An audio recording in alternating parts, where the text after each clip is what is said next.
और सीएम भजनलाल शर्मा के जर्मनी दौरे का दूसरा दिन है। म्यूनिख में राइजिंग राजस्थान समिट और 11 बजे से 1 बजे तक राइजिंग राजस्थान इन्वेस्टर्स मीट में शामिल होंगे सीएम।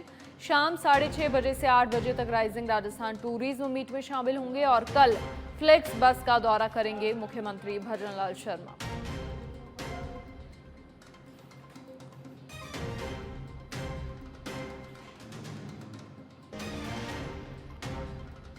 म्यूनिख में राइजिंग राजस्थान का समिट और मुख्यमंत्री भजनलाल शर्मा के जर्मनी दौरे का दूसरा दिन।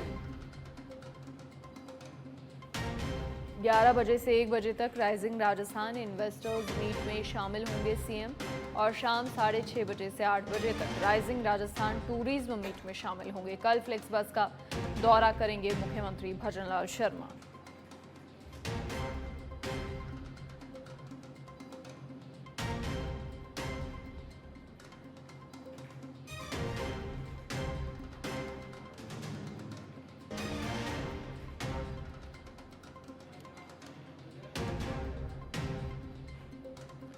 दिसंबर में राजधानी जयपुर में rising Rajasthan investors global summit आयोजित होने जा रहा है। उससे पहले कल राजधानी जयपुर में प्री समिट का भी आयोजन किया गया, जिसमें 45,000 करोड़ के एमओयू साइन हुए। इसके अलावा अब सीएम भजनलाल शर्मा खुद क्योंकि विदेश दौरे पर हैं, तो वहां से निवेश को आमंत्रित करने की कवायद भी लगातार जारी है। निवेशकों से संवाद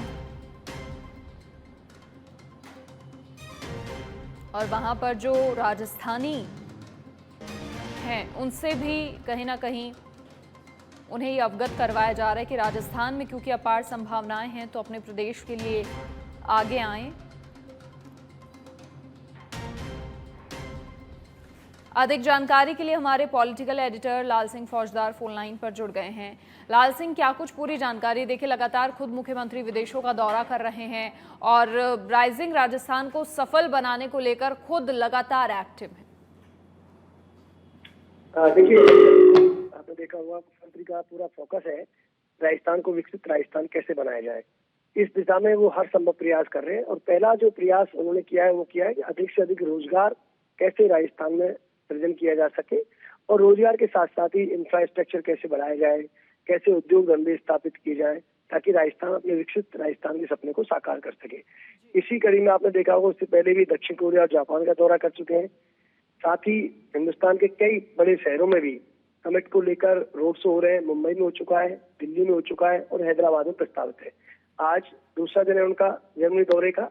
इसके बाद वो यूके के दौरे पर रहेंगे, 19 तक विदेश के दौरे पर रहेंगे। कल भी आपने देखा होगा बड़ा अच्छा रेस्पॉन्स वहाँ रहा है और इस दौरान उन्होंने जर्मनी के जो इन्वेस्टमेंट समिट है उसमें उन्होंने पार्टनर कंट्री बनाने के लिए जर्मनी को आमंत्रित किया है कि आप आइए हमारे पार्टनर कंट्री बनिए, और उनका बड़ा अच्छा रेस्पॉन्स देखने को मिला। पूरा जो प्रतिनिधि मंडल है उन्होंने सभी सरकार के मंत्रियों से बात की, तमाम जनप्रतिनिधि उनसे बात की और साथ ही जो इन्वेस्टर है उनसे भी उनकी मुलाकात हुई है। आज दूसरा दिन है, आज भी इसी तरह मीटिंग्स का दौर चलेगा और आज भी एक बड़ी बता रहे अमाउंट में एमओयू साइन हो सकते हैं। इसके साथ साथ ही एक बात और देखिए मनीषा कि कितना गंभीरता से राइजिंग राजस्थान को लिया जा रहा है। हर जिले में आपने देखा होगा पहले से ही समिट किए जा रहे हैं। अब जो बाकी बचे हुए जिले हैं उनको लेकर जो प्रभारी मंत्री हैं, जो जिले बच गए हैं, क्योंकि समिट कोटा में समिट हो चुका है, भरतपुर में समिट हो चुका है, जयपुर में हो चुका है और कई जिलों में हो चुका है। बाकी जो बचे हुए जिले में कल से एक विशेष अभियान चलाया जाएगा। 16 अक्टूबर से 14 नवंबर तक हर जिले में समिट होगी, जिनमें अलग अलग तय किए गए हैं कि 16 अक्टूबर को किन जिलों में होगा, 17 अक्टूबर को जैसे बालोतरा फलोदी में होगा, 18 अक्टूबर को ब्यावर दौसा झुंझुनू में होगा।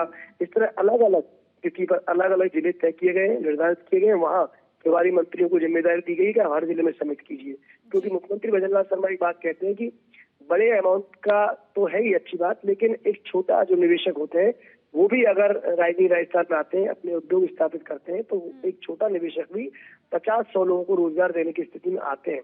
और आजकल जैसे स्किल इंडिया पर बढ़ावा दिया जा रहा है, हमारे अपने ही प्रोडक्ट को अपनाने की परंपरा चल रही है, तो छोटे निवेशक काफी हद तक राजस्थान के विकसित राजस्थान बनाने में अपनी अहम भूमिका अदा कर सकते हैं। लिहाजा उन पर भी विशेष फोकस किया जा रहा है। हम अक्सर ये देखते आए मनीषा, इससे पहले बड़े बड़े इन्वेस्टर आते थे, बड़ी बड़ी डील होती थी, एमओयू होते थे, लेकिन छोटे निवेशकों को विस्तार नहीं मिल पाता था। अगर हम देखेंगे तो इकोनॉमी में बहुत बड़ा योगदान एमएसएमई उद्योग का है। आप देखिए बड़े उद्योग तो इनका एक सीमा है, लेवल है, लेकिन छोटे छोटे गाँव में मिल जाएंगे, कस्बों में मिल जाएंगे, तो उनको कैसे बढ़ावा दिया जाए इस पर ही विशेष फोकस किया जा रहा है। और देखिए लगातार जिस तरह दौरे हो रहे हैं वो इस बात की ओर इंगित कर रहे हैं कि ये राइजिंग राजस्थान कितना सफल होगा और सही मायनों में राइजिंग किस तरह विकसित राजस्थान को राइज करेगा, ये अपने आप में आने वाले दिनों में हम देखेंगे। जी मनीष। निश्चित तौर पर लाल सिंह, इसके अलावा बवेरिया और राजस्थान के बीच संबंधों को मजबूत करने के लिए जो बैठक हुई उसमें राजस्थान में बवेरिया का एक कार्यालय स्थापित करने का भी मुख्यमंत्री ने जिक्र किया, अनुरोध किया, जिससे राज्य में कहीं ना कहीं निवेश और अधिक आकर्षित होगा और जर्मन सरकार के सहयोग की अपेक्षा भी मुख्यमंत्री ने जताई। बिल्कुल, इसमें अक्षय ऊर्जा पर विशेष जोर दिया गया मनीषा। डॉक्टर हरमन से जब मुलाकात हुई थी उस दौरान मुख्यमंत्री ने जर्मनी के बवेरिया जो राज्य है उसके बीच और राजस्थान के बीच एक सिस्टर पार्टनरशिप स्थापित करने का प्रस्ताव रखा है, जिसमें अक्षय ऊर्जा पर विशेष जोर दिया जाएगा, इस पर फोकस किया गया है। संबंधों को और मजबूत बनाने की दिशा में बैठक हुई थी। राजस्थान में बवेरिया का एक कार्यालय स्थापित करने का भी अनुरोध किया गया है। मैं यही कह रहा था कि उनका जो पार्टनर कंट्री बनाने का ऑफर दिया गया है, इसको लेकर एक कार्यालय आप यहाँ स्थापित कीजिए, क्योंकि पहले ही जापान का चयन अपने यहाँ राजस्थान पहले ही है।